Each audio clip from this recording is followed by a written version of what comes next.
Welcome back, everybody. It's Zach here, bringing you guys another fantasy football video. This time we're going over 5 quarterbacks that I've identified as potential league winners this season. Only one of these guys that I'm going to talk about is going inside the top 10, so this honestly could have been like a sleeper quarterback video as well, outside of that one player. But I think a lot of these guys, every year there's some quarterback drafted 15 or later, basically. It ends up really just surprising us. Last year it was Jaden Daniels, and typically these guys are, in hindsight, pretty easy to predict, and I really want to capitalize on that because I think that in general, going late quarterback, if you miss out on the top tier especially, is kind of the better approach. Generally, these like mid-tier quarterbacks, they don't really make a huge difference for your roster, and you're still spending like a kind of premium pick on them because you're losing out on a good player in like the 6th, 7th, or 8th round. So I like a lot of these players. If you guys have any players I didn't mention that you want opinions on, just let me know in the comments below.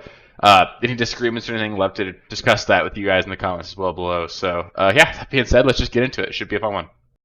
The first player I'll mention here is the only player that's actually being drafted inside the top 10 of the position, and that's going to be Kyler Murray. I'm going to admit the obvious guys from this list: so Josh Allen, Lamar Jackson, Jalen Hurts, Jaden Daniels. Again, I don't want to put a top 5 drafted quarterback on the list because even if they finish as the quarterback 1, you're spending a 2nd or 3rd round pick on those guys. They're not necessarily going to they're not going to be the reason you win your league. As to where if you drafted Jaden Daniels last year, he could have very well been the reason you won your league. So I'm admitting those top 4 guys because they really do need to lap the field for them to be worth it, and I just don't really see either one of them. It's tough to predict like a MVP season out of any of those guys. So for Kyler, I really like the upside of Kyler this season. He's been really vocal this offseason about wanting to run more this upcoming year.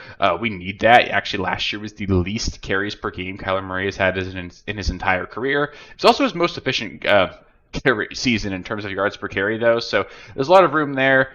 I think this offense is going to have to run through Kyler Murray. James Conner's only getting a year older.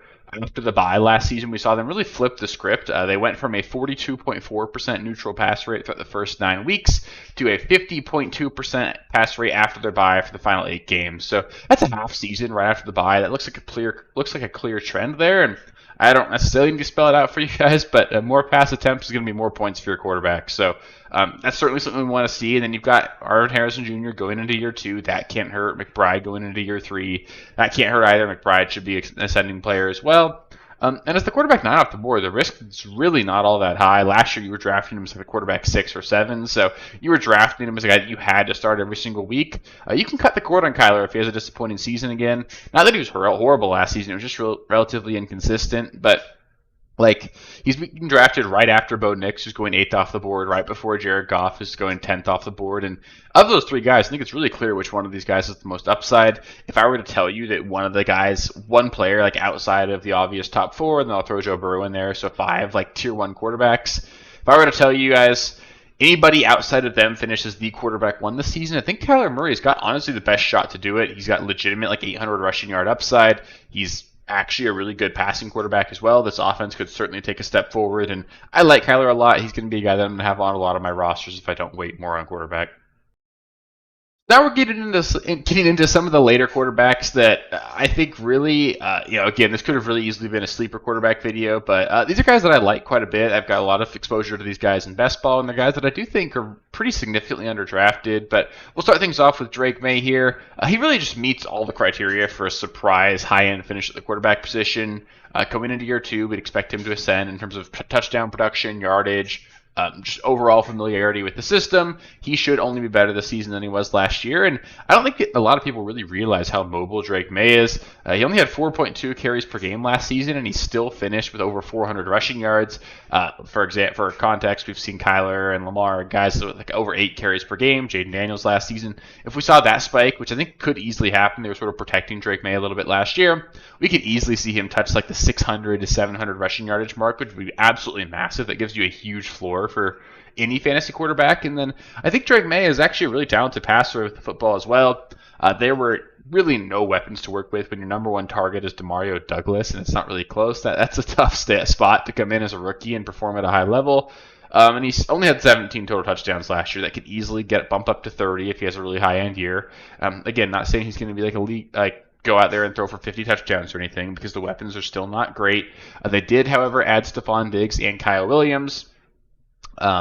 Stephon Diggs, yeah, he's on the wrong side of 30, coming off an ACL injury, but he's still a huge upgrade over what they had last year. Kyle Williams, I'm maybe a little bit more optimistic about him than I should be, but I really like him as a player. I think he's going to open up the downfield threat or downfield opportunities for this offense. So I like Kyle Williams quite a bit as well. And just watching Drake May, he passes the eye test. I think he's a really good player. I think he could easily take a huge step forward. And again, you've got a really high rushing floor with potentially higher ceiling at the pass in the passing game. It just gives you a really wide range of outcomes for Drake May, and he's going right now as the quarterback 18 off the board. Might as well be undrafted in redraft leagues. And if you go late at quarterback, I think he's the perfect guy to take. You pair him with someone else, pair him with a Jared Goff, because Jared Goff's pretty safe. And then if Drake May booms, Drake May could certainly be the kind of guy that actually is the reason that you're winning on a weekly basis. So I like him a lot. I think he's severely underrated, and he's a guy that does have a lot of upside that I don't think people really realize.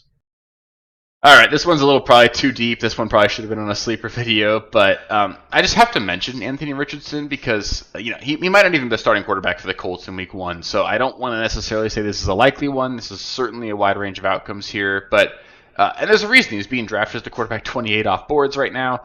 He was going in like the 5th round of fantasy drafts last season though, and there's a reason for that too. So there's no risk in taking him. You should not take him with the expectation that you're starting him every single week, but you should take him as a guy that you put on your bench and just see what happens at the start of the year. He's got legitimate quarterback 1 overall upside if things break right. Like, I know that's crazy to say, but a lot of people were saying it last year. He's arguably the most athletic prospect we've seen in the NFL. Dealing with another shoulder injury, that's not great at all. I think in all likelihood, I do still expect Daniel Jones to be the guy that ends up starting Week 1. And I think we end up seeing both of those guys over the course of the entire season, but when he plays, Anthony Richardson offers a weekly ceiling that most quarterbacks just don't, because he can go out there and rush for 100 yards and 2 touchdowns and then go throw the ball some as well. So even if he only plays half of the games this season, which I think is probably a fair projection, I think you'll probably be looking at Daniel Jones at some point. Probably switch quarterbacks midway through the year because Daniel Jones is not good enough to elevate this roster either.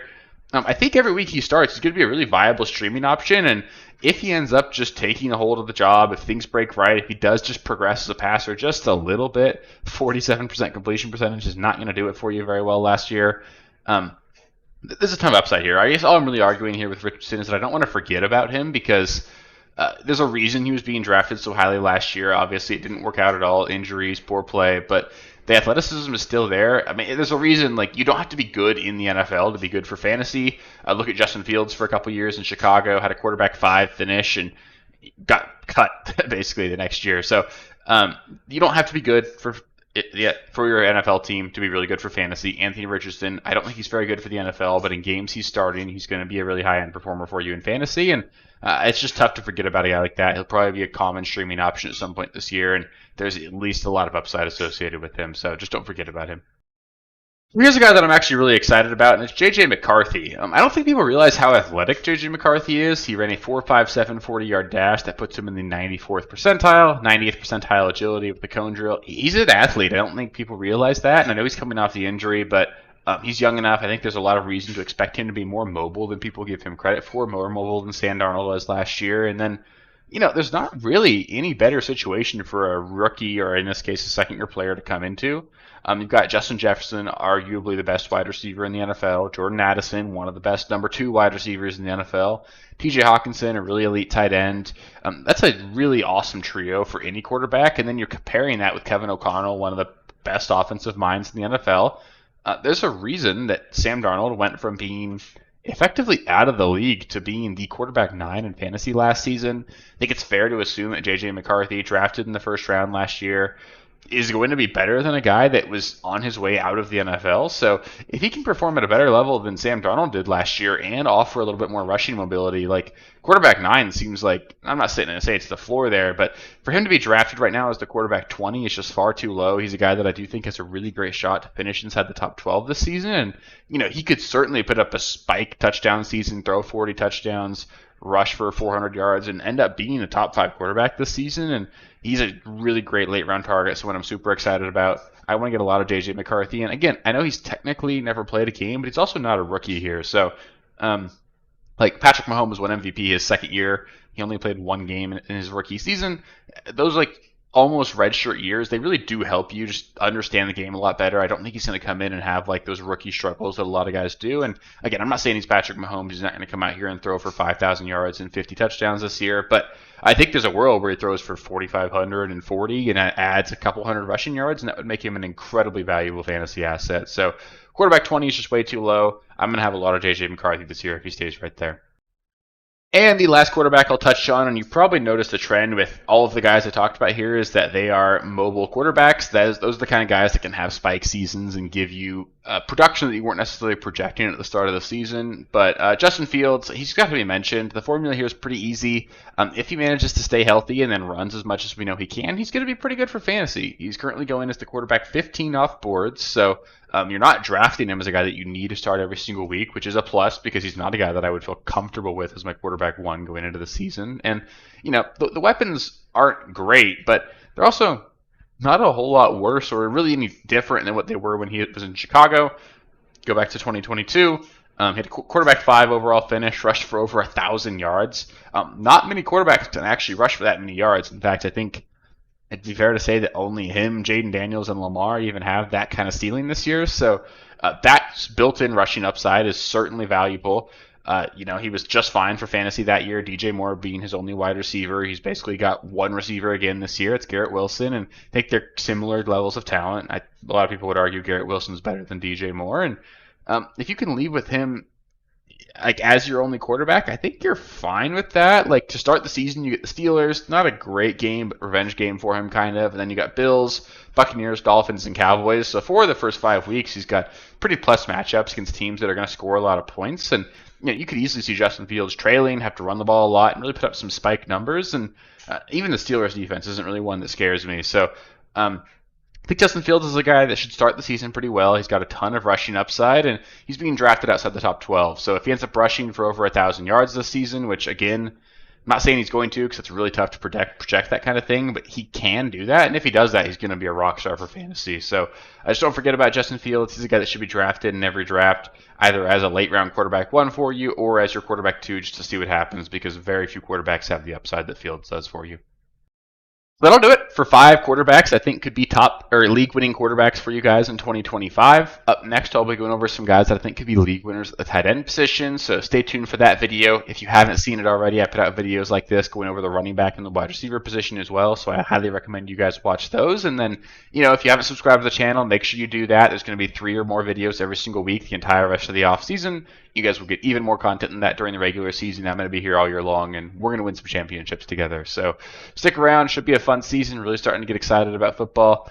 It's going to be August. We'll be drafting before you know it. So no time like the present to start getting your prep done. So really appreciate you guys. If you made it this far, just help me out. Give me a thumbs up. It just helps the algorithm and all that. And yeah, appreciate you guys. I'll catch you with the next one.